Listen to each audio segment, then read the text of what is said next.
for me at least, much of my access is based on my social network from college and having ties to government and the educational community, you know? And then you get to this point where the degrees of separation become really real, and it's at a point where if I put out an email looking for something or wanting access to a particular company, there's someone in my network that can make the connection. You know, it's just in thinking of it, like, you know, as a creative producer, like when I think of, okay, what can I do to make money? To me, that right away equals a job.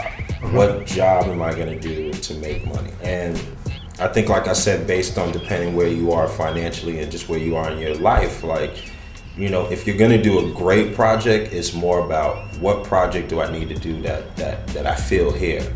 And that if you do those type of projects, eventually you will end up on the track that makes money.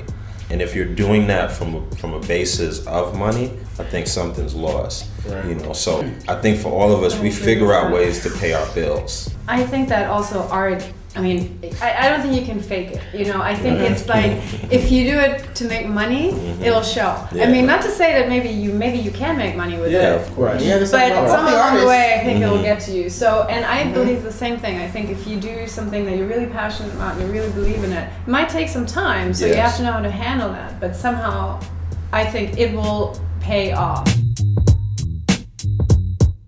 So it's not selling out, because I know I've talked to some artists and they think if they make money, or if I even broach the subject about business and financials, you know, because if they're really starving and they're in a really bad way, I've got to talk about that. You know, like, how are you looking at your business from a business perspective? Exactly, it's fear. Scary. It's scary. I know from my own experience when my novel sold, suddenly it was a job, you know, the writing was now a job, because then of course they said, can you write 4 more of that? You know, and then, and suddenly you're labeled, you're in a genre, and there's a publisher, and then there's an audience, and it's all about numbers, and it becomes work. And I know a lot of artists who, when they get to this point, they do it for a little while and then they drop it because they say, I hate it. I want to just do my music or my art, and I'd rather do a job and do this on the side. So that's, I think, the deciding point in your life.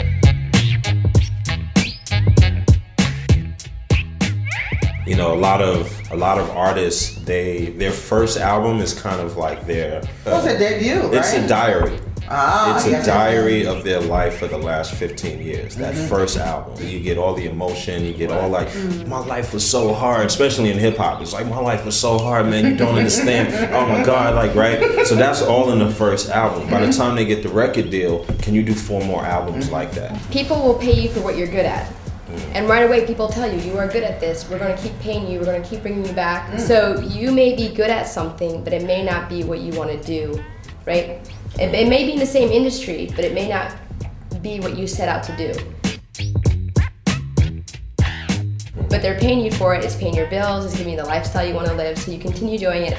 I think a lot of people get stuck on that railroad track of like, well, I'm good at it, but I actually saw myself going this way. And you have to do everything you can in order to maintain what you're good at and also do your dream. And how do you do both? How are you able to, you know, do what brings you joy and get paid? Isn't that the ultimate? I mean, when you do compensate with jobs, then at least for me, I always thought, okay, it has to be something that I like doing. It might be a blessing in disguise to not get paid for what you really want to do, what your dream is. Because what you were saying earlier, once you start getting paid for something that you set out doing as an artistic expression, it changes our expression. And I've met photographers and painters especially who start saying, well, I know photos of San Francisco downtown are going to sell, but photos of an artistic photo of a close-up of someone, of the fine art aspect, that doesn't sell.